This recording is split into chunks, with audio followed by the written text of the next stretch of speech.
is a battlefront. A battlefront like no other in the long history of mankind's wars. This is an air front.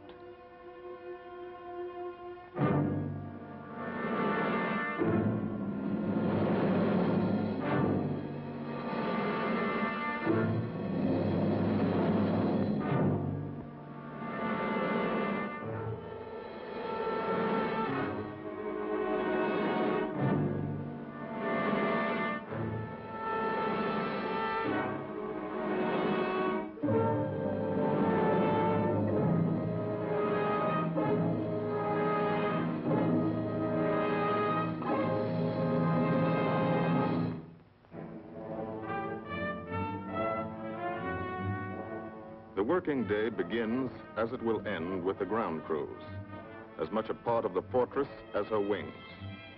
If you're a mechanic, you've got your own bomber. You get attached to it. But you know when your ship goes out on a mission, you may never see it again. So you do your work as well as it can be done, perfectly, because you wouldn't want anything to go wrong that would be your fault.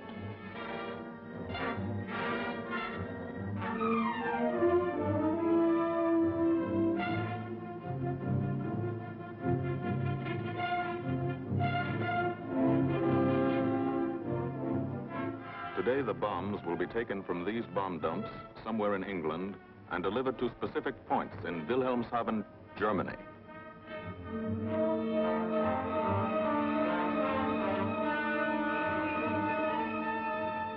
To deliver them is the job of the 8th Bomber Command, just a hauling job, yet one of the most difficult and complicated of military operations.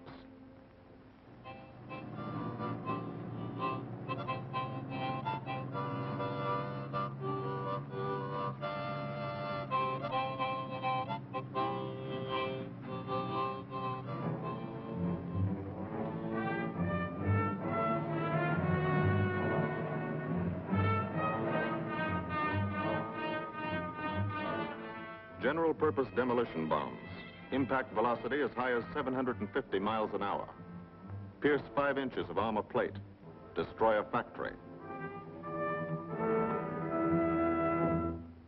Briefing at 0800. Pilots, bombardiers, and navigators take their places. The group commander, Colonel Stanley Ray, steps up to the target map, and for the first time, you learn where you're going.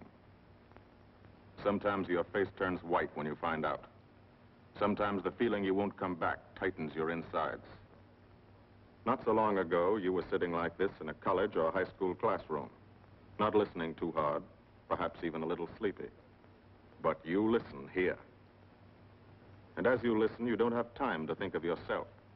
Fear fades. You concentrate on the mission. Type of formation, assembly point, 0 hour, route to target, weather, enemy fighters, enemy flak, route back home. If forced down in enemy territory, destroy equipment. If taken prisoner, give no information. Name, rank, and serial number. That's all.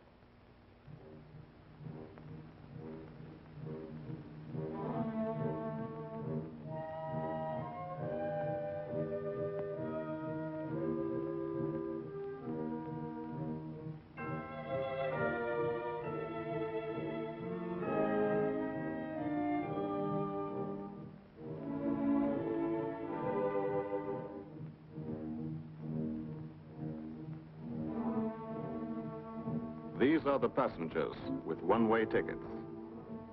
And this is the crew of the Memphis Belle, 324th Squadron, 91st Heavy Bombardment Group. Just one plane and one crew in one squadron, in one group, of one wing, of one Air Force, out of 15 United States Army Air Forces. Well, fellas, we've never had an easy ride over there yet. And today won't be any different. No escort except unfriendly. So keep your eyes peeled. Don't get excited and yell when you're talking on the intercom. Save your ammunition and make your shots count. And let me know what goes on back there, Quinlan. Yes, sir. Stay on the ball, gang, and she'll bring us back like she's always done. Okay? Let's go.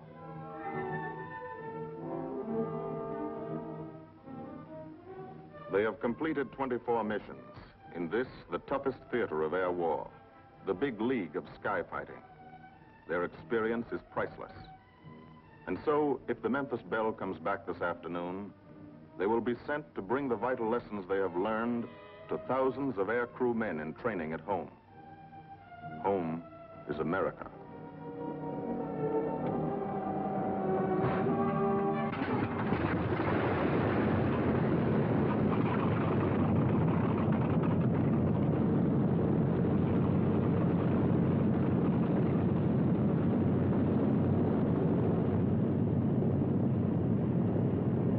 This is a battlefront, like no other in this or any war. No monster armies, no booming cannon. Only the roaring engine sound of the bombers pounding through the quiet English countryside. This is an air front.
Of the Memphis Belle leave the soil of England for the 25th time. The friendly soil of England, with its ordered farms and rural hamlets, its country estates surrounded by formal gardens and well-kept parks. The England these Americans knew only from the classics they had to read in school. The England of the towns and cities, whose people have defended their island's freedom for over 1,000 years. But today, their countryside has changed. Today, their island has been converted into a gigantic bomber field, a super aircraft carrier anchored off the shores of Fortress Europe, with hangars and machine shops, with hundreds of dispersal points, perimeter tracks, and concrete runways. This is England in its 5th year of war. And this is the new battlefront, the air front, from which we seek out the enemy. Not his infantry or his artillery, not his panzer divisions, but the greater menace, the industrial heart of his nation, the foundation on which the Nazi Empire and its armies stand, the power behind the German lust for conquest. The steel mills and refineries, shipyards and submarine pens, factories and munitions plants, pinpoints on the map of Europe which mean rubber, guns, ball bearings, shells, engines, planes, tanks, targets. Targets to be destroyed. And these are the destroyers, each with a belly full of bombs, and 10 men like the crew of the Memphis Belle. Pilot Captain Robert Morgan, industrial engineer from Asheville, North Carolina. He's flown this ship across the Atlantic. The other pilot, Captain Jim Verinis, business administration student at the University of Connecticut. Radio operator and gunner, Sergeant Bob Hansen, construction worker from Spokane, Washington. Navigator, Captain Chuck Layton, chemistry student at Ohio Wesleyan. Engineer and top turret gunner, Sergeant Harold Locke from Green Bay, Wisconsin. Used to be a stevedore. Besides keeping the Belle in order, he covers the sky above. Tail gunner, Sergeant John Quinlan of Yonkers, New York. Clerked for a carpet company, but he quit December 8, 1941. Ball turret gunner, Sergeant Cecil Scott. Firstman for a rubber company in Rahway, New Jersey. Pilot to crew, 10,000, put on oxygen. They're climbing higher now, 300 feet a minute. The strain on the planes and on the men is mounting. The rest of the crew, Bombardier Captain Vincent Evans, operated a fleet of trucks in Fort Worth, Texas. Waist gunners, on the right, Sergeant Bill Winchell, chemist for a paint company in Chicago. And on the left, Sergeant Tony Nastal, used to repair washing machines in Detroit when he was a kid. Now he's 19 and has 2 Nazi fighters, confirmed.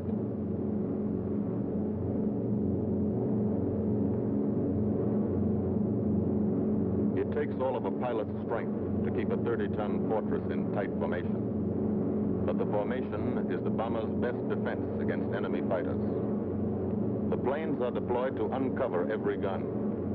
Stepped up and down. Echelon to the right and left. Arranged to overcome the danger of gunners firing into friendly ships. Arranged so concentrated cones of fire from the caliber 50 machine guns cover the sky for 1,000 yards in every direction.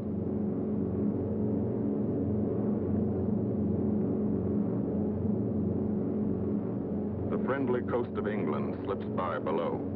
It doesn't look like much now, but in a few hours when you come back, if you come back, this will be the most beautiful view in the world. Higher and higher, climbing to reach your best operational altitude, 25,000 feet, 5 miles straight up. So high you can't be seen from the ground with the naked eye. So high that after 1 minute without oxygen, you lose consciousness. After 20 minutes, you're dead.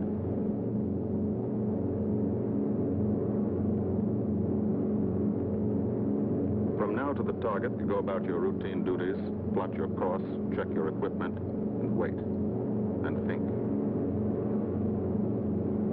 Higher and colder. Temperature, 40 degrees, below zero. Take off your glove and you lose some fingers. You look out at the strange world beyond, reflections in plexiglass, like nothing you ever saw before, outside of a dream.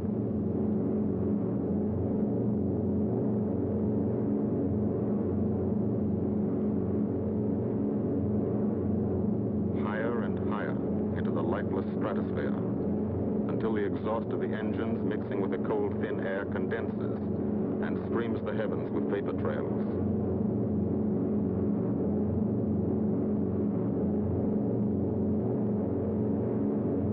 To the men in the ships, they're far from beautiful, for they point like beckoning fingers to the formation, signposts in the sky for the enemy to spot us.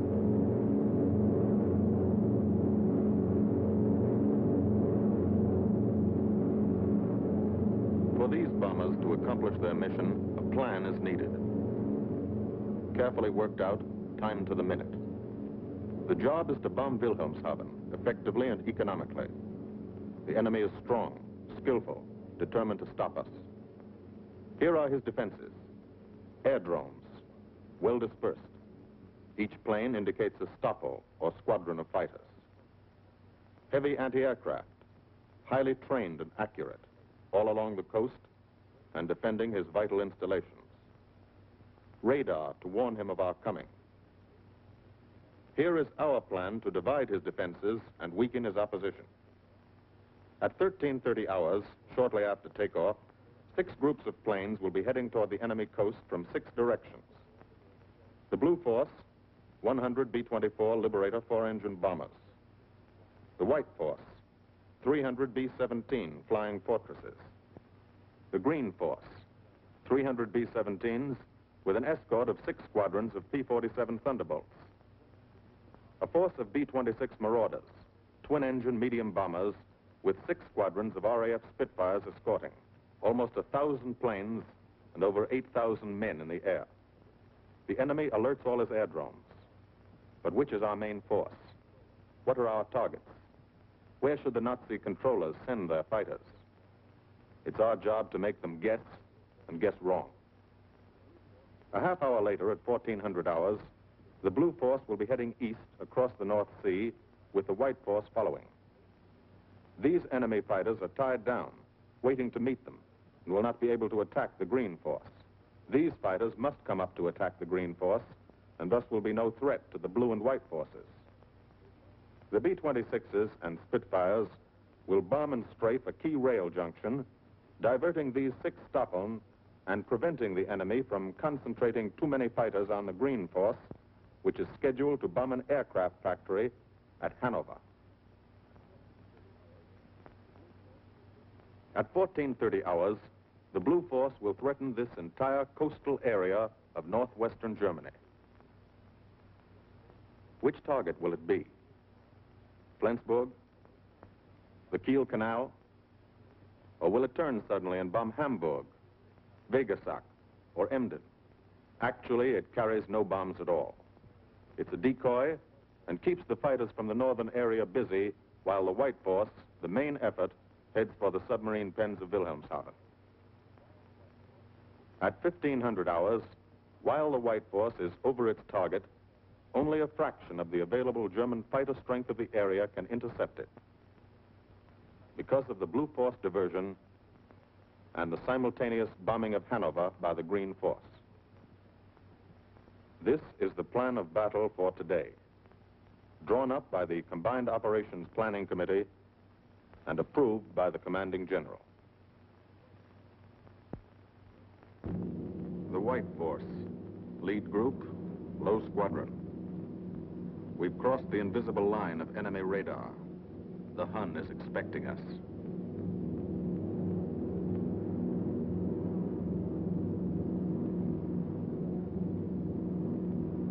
Steel helmets go on.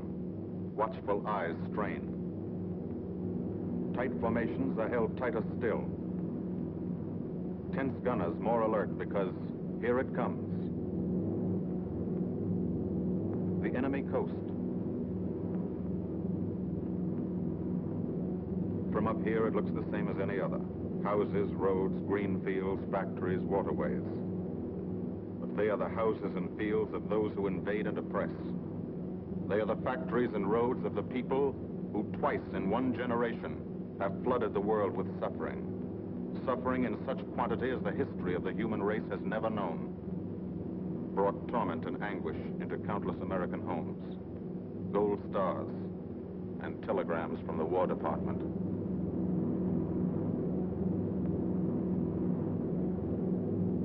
The first flak, just harmless-looking, silent puffs of smoke.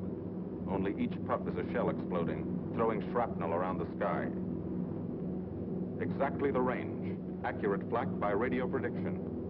5 miles down, Nazi anti-aircraft batteries have calculated the altitude, speed, and course. Where will the next one hit? You try not to be there.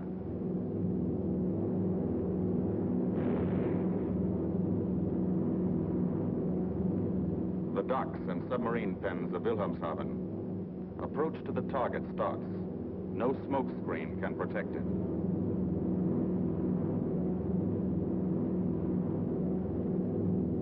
Now the enemy knows the path of your approach and walls that path with a flak barrage, but you fly right through it. Flak so thick you can get out and walk on it.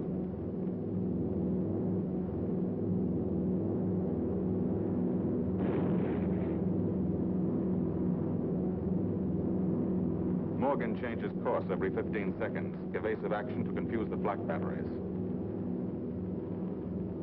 Bomb sight set for correct altitude and speed.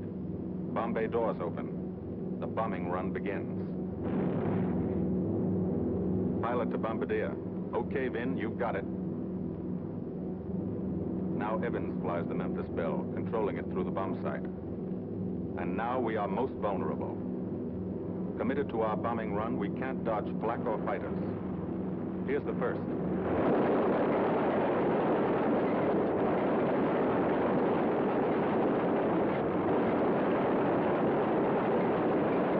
Top turret fires at it. Evans must ignore the battle. Crosshairs lined up on target. Adjustments for wind drift made. 2 more fighters diving from 9 o'clock. Flak now has the range too. They've hit this fort, but he keeps on his bombing run.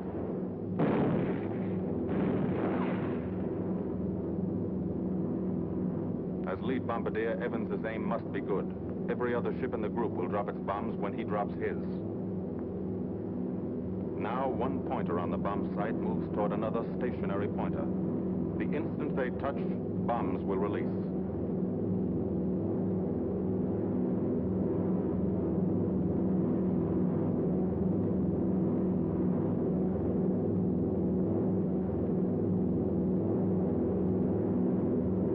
They touch. Bombs away.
Half of the mission is over, the easy half.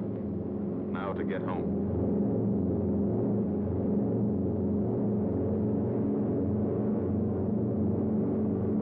The flak stops. That means fighters out there somewhere. A stapel lurking behind that cloud, or hiding up in the sun where the glare blinds you and you can't see them, waiting to dive down on you. Fighters at 6 o'clock. This is what a gunner sees. A speck in the sky. That's a fighter. And then a blink. That means he's firing at you. 2,300 rounds a minute.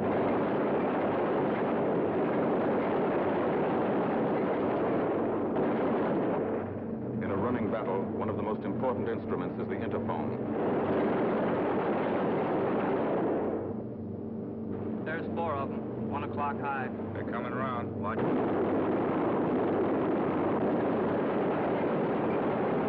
Fighters, 6 o'clock up, coming in, diving out, Chief. B-17 in trouble out at 2 o'clock, watching. Got an engine on fire.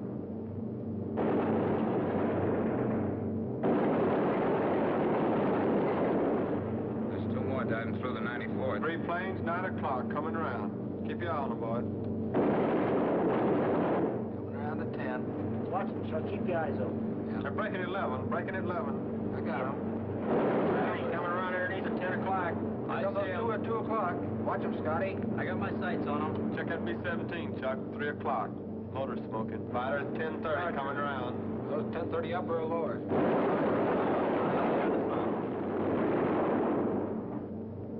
B-17 out of control at 3 o'clock.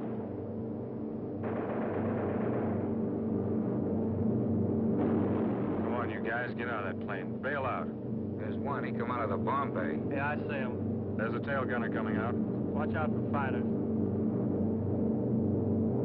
Keep your eye on them, Bill. See any parachutes, Quinlan? 2 parachutes. So black at 9 o'clock. 8 men still in that B-17. Come on, the rest of you guys. Get out of there. Come on, bail. So far, there's 3 more shoots. Flak, 11 o'clock. Fighters, 6 ME 109 at 3 o'clock. Keep after him, would you? I see him. I'm on him. Come on, you son of a bitch.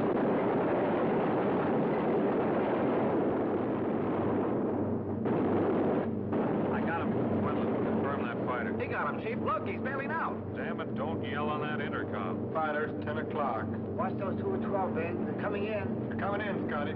Get that ball turret on him.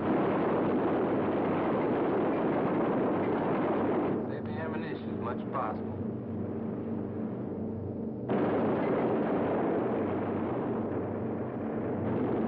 Watch that fighter coming in the 3 o'clock. He's coming in a half roll. Pull her up, Chief. Pull her up. Hurry.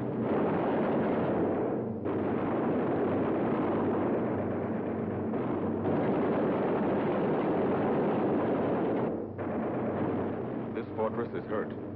Engine on fire, losing airspeed and altitude. Drifting into the flak, alone and helpless. A straggler. In a minute, Nazi fighters will swarm in like buzzards for the kill. You can watch, but you can't go down to help. You keep your formation.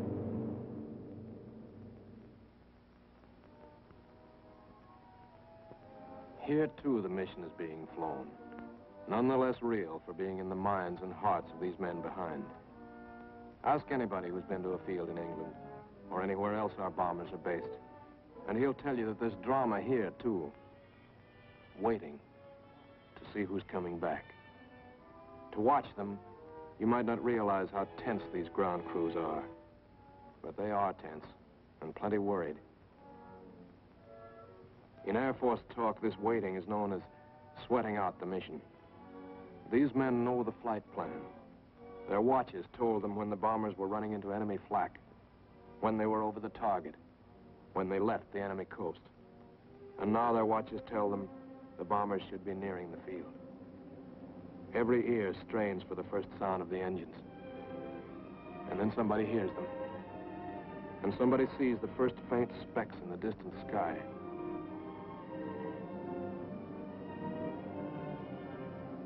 Every face turns to see and count.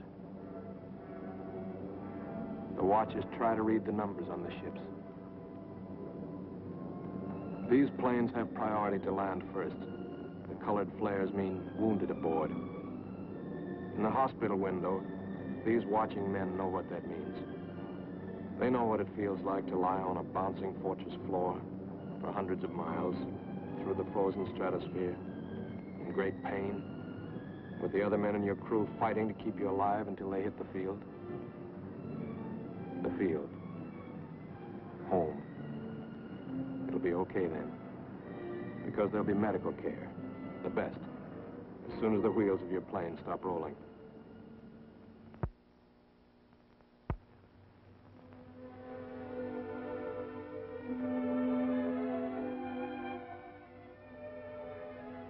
Head wound. Concussion. 20-millimeter cannon shell exploded in his radio compartment. Shock. Internal injuries. He'll be all right, though. Flak burst scattered flying shrapnel. He's full of steel splinters. This pilot's leg is not a pretty sight. Neither are the docks at Wilhelmshaven. These men will all get the Purple Heart. And this man, too, posthumously.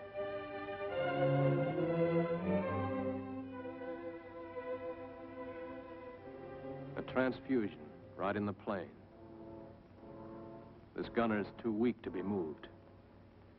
The new life-giving blood flowing into his veins might be the blood of a high school girl in Des Moines, a miner in Alabama, a movie star in Hollywood, or it might be your blood, whosever it is. Thanks. 36 planes left this field this morning. Now 6 more arrive. That makes 20 home. And this one's 21. More wounded aboard.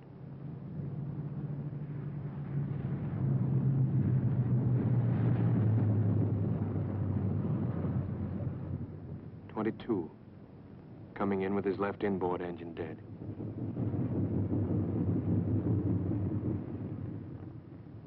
.23, with a feathered prop on his left outboard engine.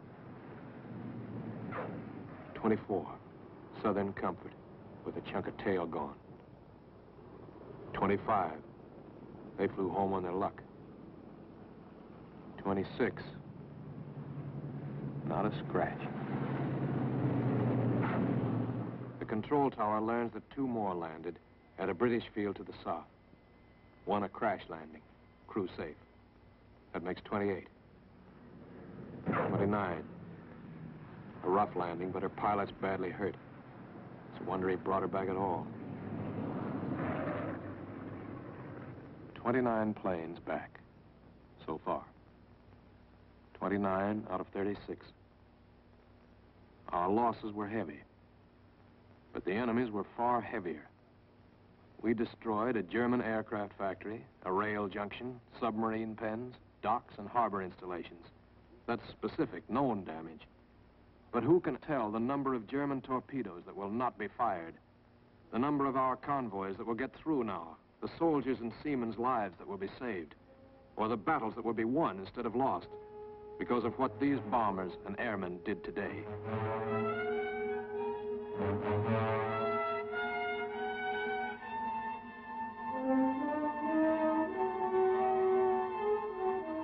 Pilot and tail gunner. They can laugh now. Fire on the inboard engine did this. Flames streaked back and burned the stabilizer, too. Another crew luck brought back.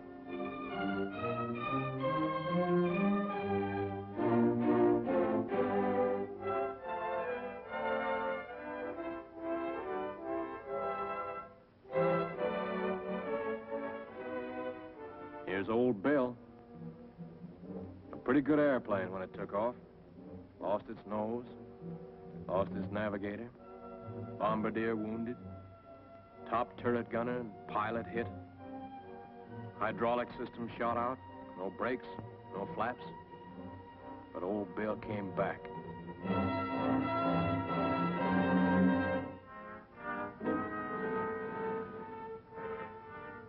Now, among the returned crew members, talk flows like a river, talking out every detail of the mission.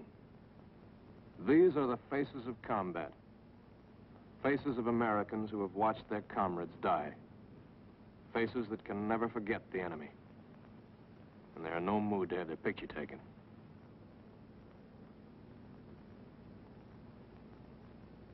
In the control tower, Colonel Ray, the group CO, is still watching and waiting. And then he spots the last flight. 3 more planes. And one of them is the ship everyone has been pulling for. The Memphis Belle. The last few miles of this trip have been a joyride. The strain is over. They can leave their guns now. Now they know they're going to go home. To Spokane, Green Bay, Asheville, Detroit, Chicago, Fort Worth, and Yonkers.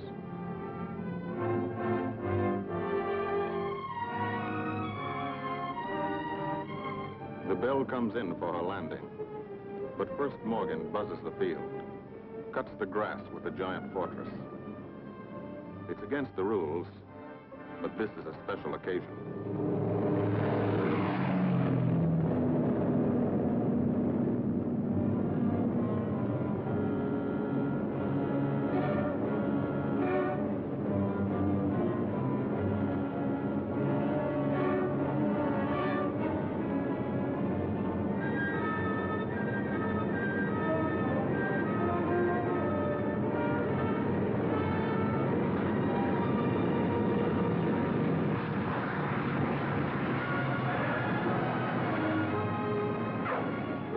The Memphis Belle come back to the soil of England for the 25th time.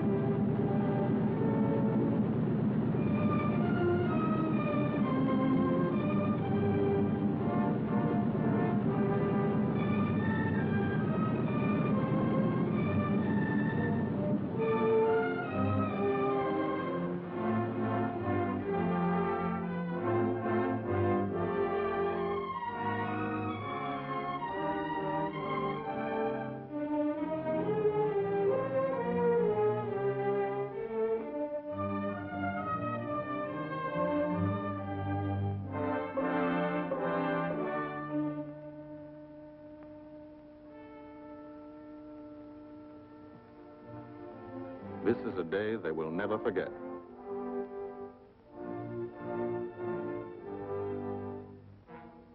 Another great day soon after, Brigadier General Hansel visited the field and presented the Distinguished Flying Cross to every member of the crew.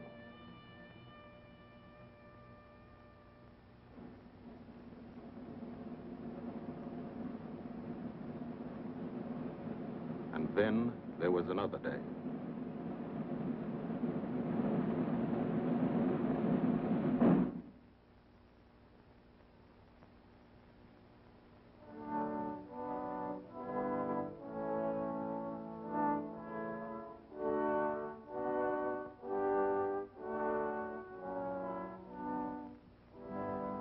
Their Majesties, the King and Queen of England.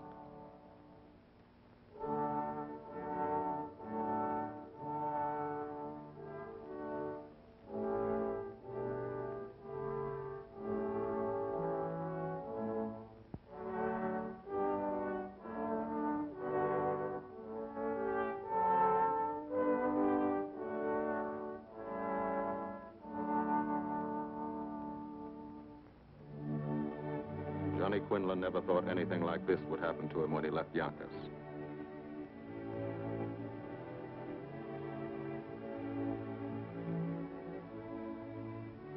The ground crew were a little self-conscious about being dressed in fatigues, but the Queen thought they were very nice.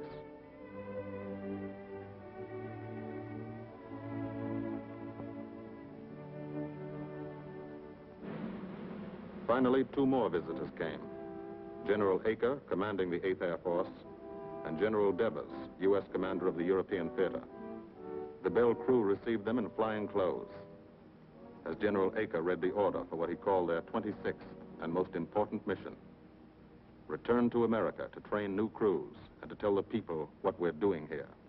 To thank them for their help and support and tell them to keep it up so we can keep it up. So we can bomb the enemy again and again and again until he has had enough. And then we can all come home.